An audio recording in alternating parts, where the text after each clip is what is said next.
This is the story of Philip, a 60-year-old retired teacher from Colorado who experienced something that defies explanation. After suffering a sudden cardiac arrest, Philip was clinically dead for 6 minutes.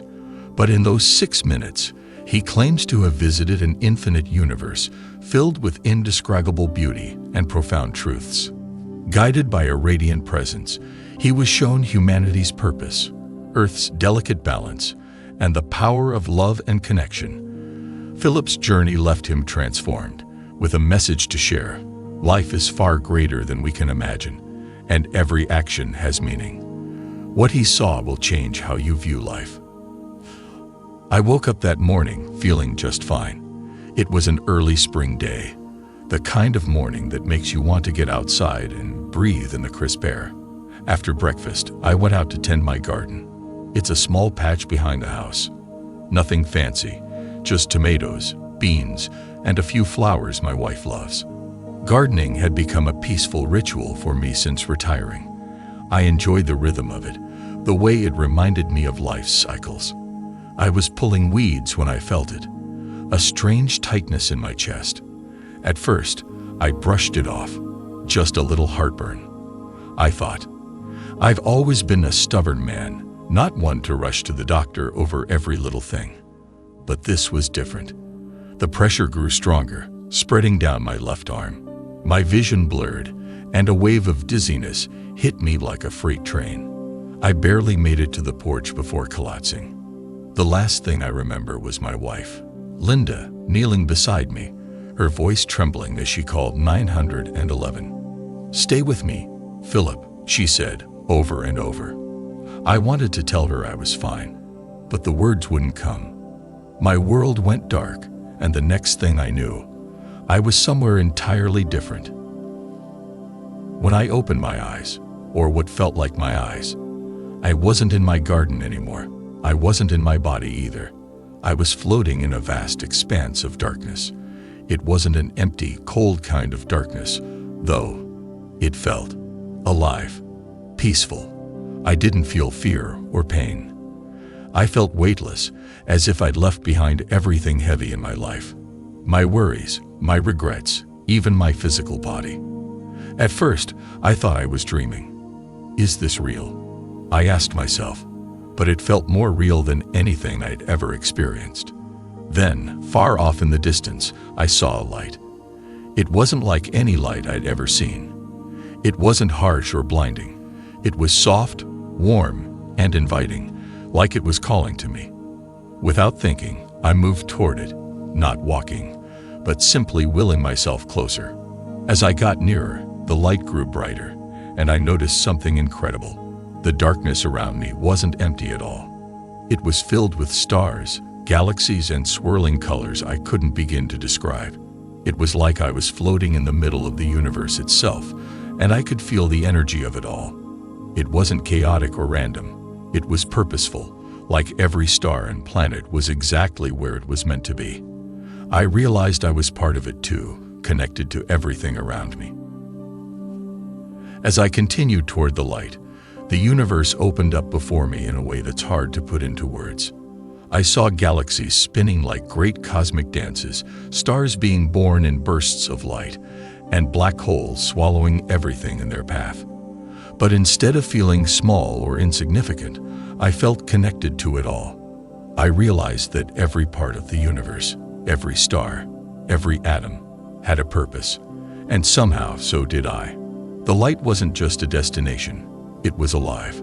It radiated love, understanding, and a kind of wisdom that made me feel completely at peace. As I got closer, I could sense that it was showing me something important. It wasn't just about the universe out there. It was about the universe within me, within all of us. I remember thinking, how could I have missed this my entire life? The beauty and balance of it all. It made me realize how much of my time on Earth I'd spent worrying about things that didn't matter. The light seemed to echo my thoughts, reassuring me that it wasn't too late, that I still had a purpose to fulfill. As I reached the heart of the light, I felt a presence unlike anything I'd ever known. It didn't have a face or a voice, but it was undeniably alive. It communicated with me, not through words, but through feelings and thoughts that appeared fully formed in my mind. I knew without a doubt that this presence loved me completely, not just for the good things I'd done in my life, but for all of me, flaws and all. The presence introduced itself as my guide, though it didn't give a name. It felt ancient and wise, like it had been with me all along, even when I hadn't realized it. It told me there was much I needed to see and understand. "You are here to learn," it said, though not in words. I felt the message in my soul. Then the light shifted again, and I was shown something extraordinary. It was Earth, but not as I had seen it before. From this vantage point, it was breathtaking, a glowing, living planet suspended in the vastness of space. I could see every detail. The oceans shimmering in the sunlight, the forests breathing with life, the mountains standing as ancient witnesses to time. It was more than beautiful. It was alive, a part of the same intricate web that I had felt in the universe. The guide began to show me the deeper truth about Earth and humanity. It wasn't just a planet. It was a living, interconnected organism. Every life form, from the tiniest insect to the tallest tree, was part of a delicate balance. And humans, the guide explained, had a special role to play. We weren't just inhabitants of Earth, we were its caretakers. I was shown scenes of humanity's impact on the planet, both good and bad. On one hand, I saw people planting trees, protecting wildlife, and building communities based on love and connection. On the other hand, I saw the destruction we've caused, deforestation, pollution, and the pain we inflicted on each other through greed and division.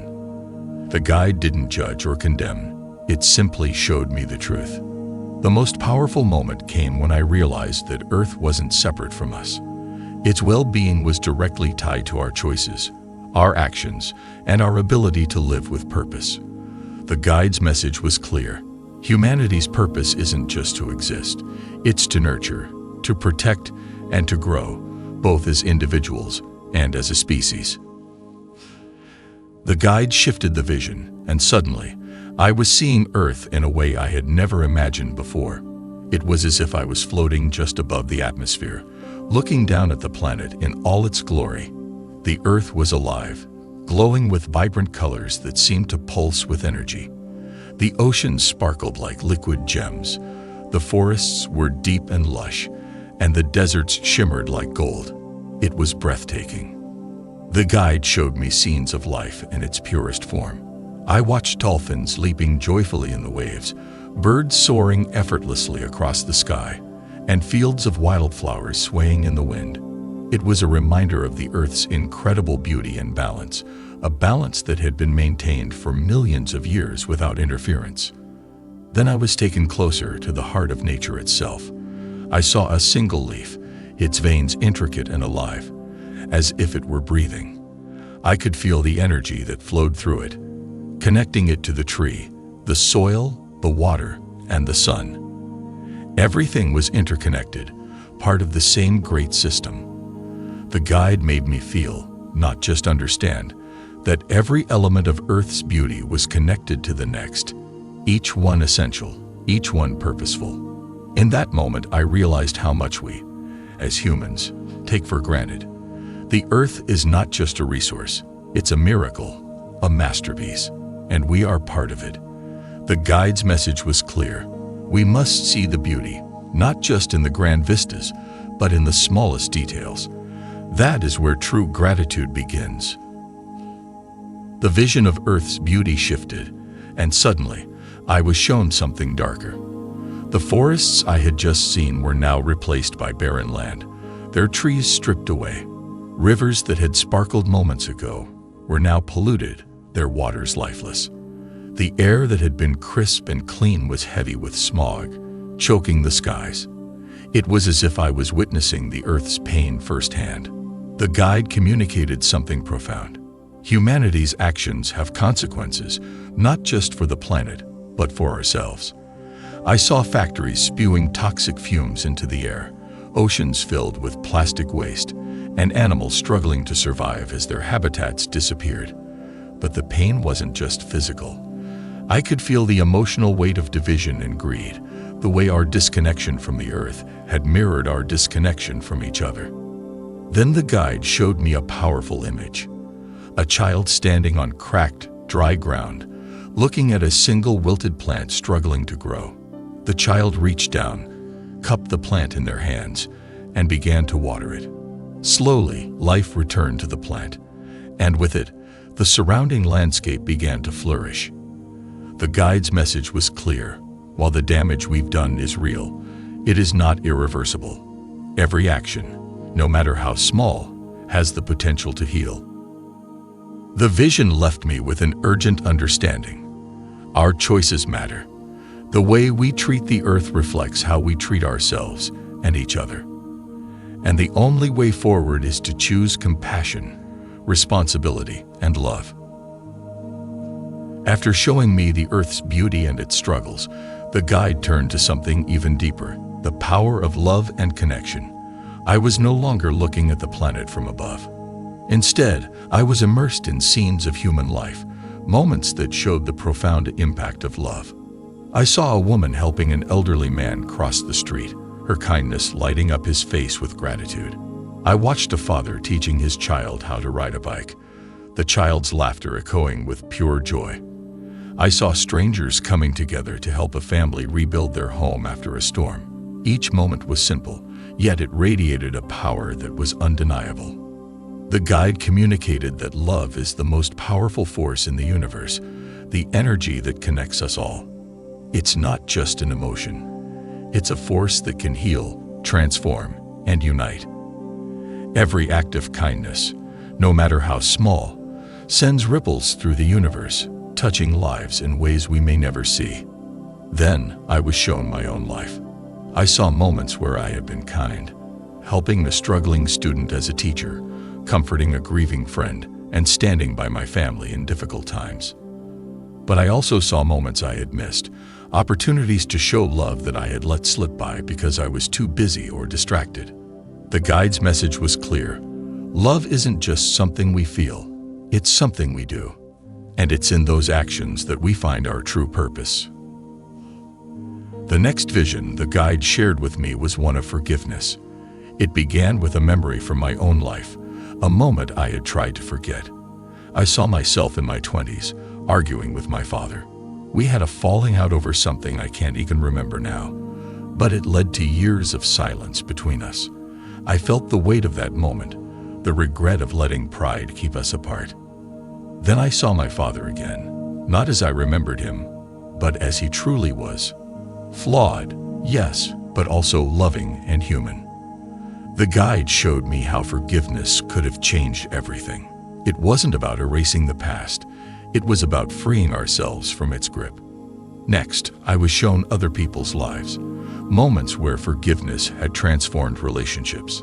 I saw a man forgiving the person who had wronged him, their embrace dissolving years of pain. I saw a woman forgiving herself for mistakes she had carried like a burden, her tears washing away years of guilt. The guide made me feel the power of forgiveness. It's not about condoning what happened. It's about releasing the hold it has on your heart. Forgiveness is a gift we give to ourselves as much as to others. It frees us to move forward, to love more deeply, and to live more fully. The guide then took me beyond Earth, to realms I can only describe as infinite. I saw places that defied logic, worlds of light and energy, where beings of pure love existed in harmony. These realms weren't physical, they were states of being, each with its own unique purpose. The guide explained that Earth is just one part of a vast, interconnected universe. Every realm, every life, is part of a larger tapestry. What happens in one affects the others, like threads in a woven cloth. I felt a sense of awe, realizing that our lives on Earth are just the beginning of something far greater. These realms weren't just places of peace, they were places of learning. Each one taught a different lesson, preparing souls for their journey through existence. I understood that life on Earth, with all its challenges, was a crucial part of this journey. It's where we learn to love, to grow, and to connect. The vision ended with a profound truth. Our purpose isn't just about this life. It's about the eternal journey of the soul, and every moment matters in ways we can't yet understand. The guide took me to a place that felt warm and familiar, yet completely otherworldly. As I stood there, I began to see figures emerge from the light. At first, they were just silhouettes, but as they came closer, I recognized them. They were people I had known and loved, those who had passed on before me. The first face I recognized was my mother. She looked younger than when I had last seen her, vibrant and glowing with a light that radiated love. She smiled at me, and though no words were spoken, I felt her message clearly. I've always been with you. The warmth of her presence filled me with a sense of peace I hadn't felt since she passed. Then I saw others, friends, distant relatives, even people I hadn't thought about in years. They all seemed to carry the same message: reassurance, love, and encouragement. They wanted me to know that death was not an end but a transition, a return to a place where we are all connected. One of the most surprising moments was meeting people I didn't immediately recognize. These were souls who, I later realized, had crossed paths with me in small but meaningful ways during my life. Someone I'd helped without knowing the impact, someone I had shown kindness to, or even someone I had unknowingly hurt. They each conveyed a deep sense of gratitude or forgiveness, reminding me that even the smallest interactions can have profound effects. This meeting wasn't just a reunion, it was a lesson. The guide helped me understand that the connections we form in life, no matter how fleeting, contribute to a web of love and meaning that extends far beyond our understanding. After meeting these souls, the guide shared a profound truth about time and space. I was shown that what we perceive as a linear timeline, past, present, and future, is actually an illusion. In the infinite universe, everything happens simultaneously. It's all connected, like threads woven into a single eternal moment. At first, this concept was difficult to grasp. How could everything exist at once? But the guide showed me a vision that helped me understand. I saw my own life as if it were a tapestry, with every moment, childhood, adulthood, and even moments I hadn't yet lived, woven together. Each thread was vital, contributing to the whole picture.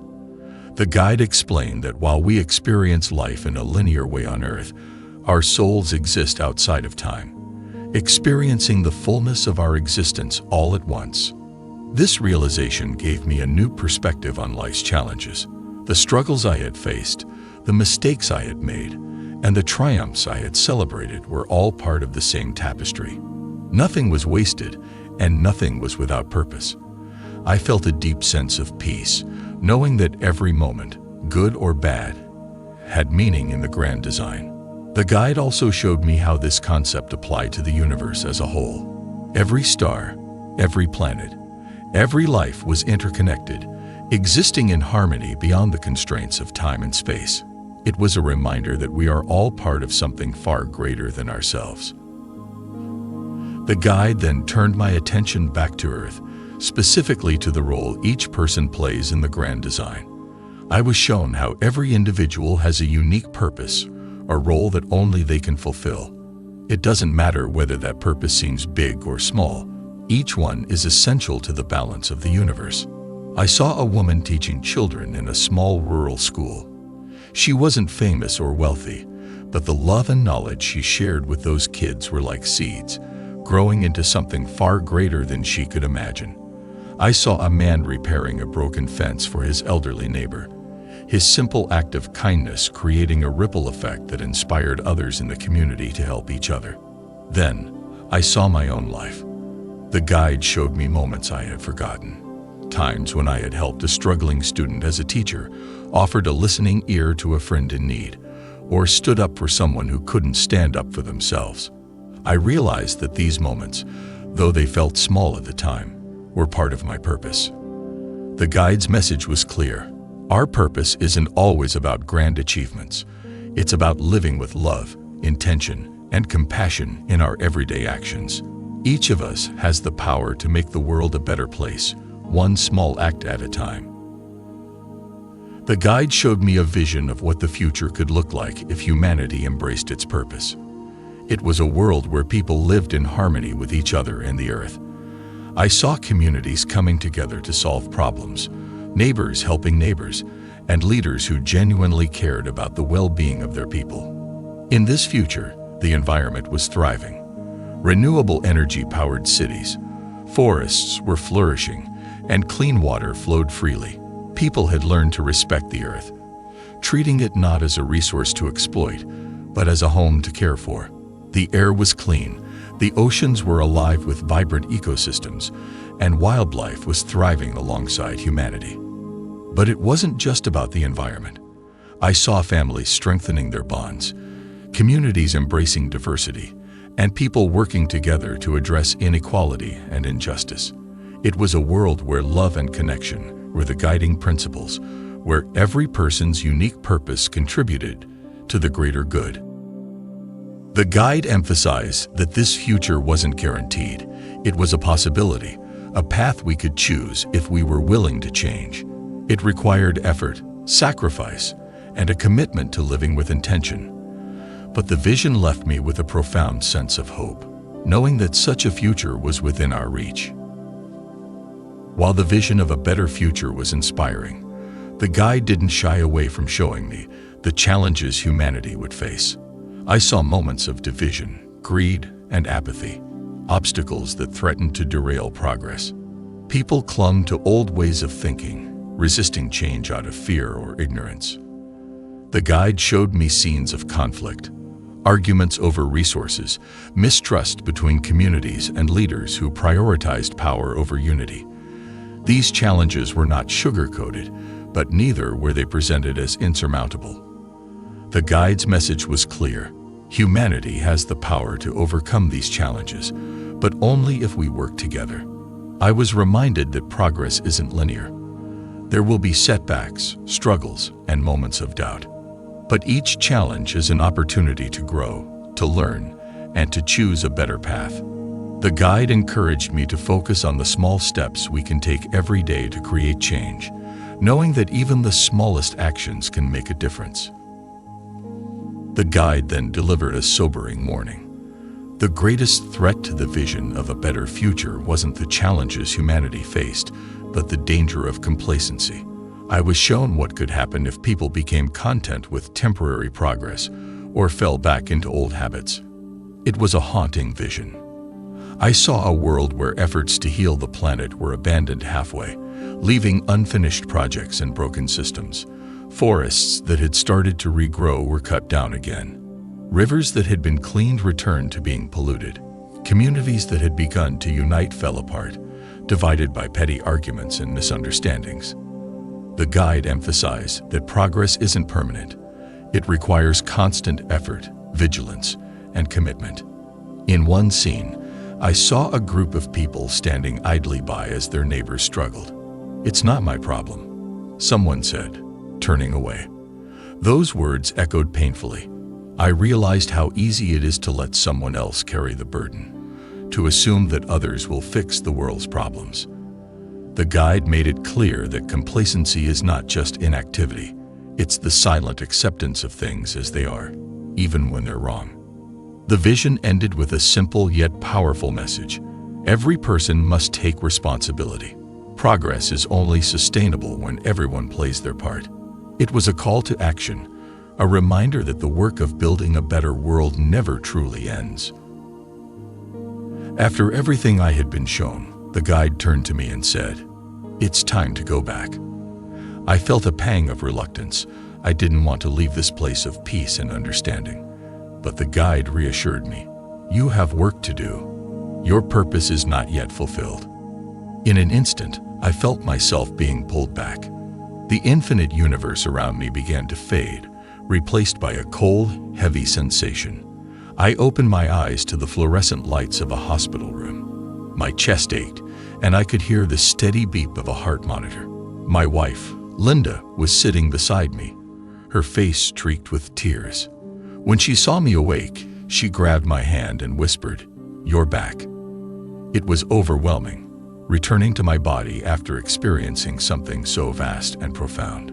The memories of my journey were vivid, like they had been etched into my soul. I tried to speak, to tell Linda what I had seen, but the words wouldn't come. I simply squeezed her hand, grateful to be alive. In the days that followed, I began to process everything. The doctors were amazed at my recovery, calling it a miracle. But I knew that the true miracle wasn't just surviving. It was the gift of the lessons I had been given.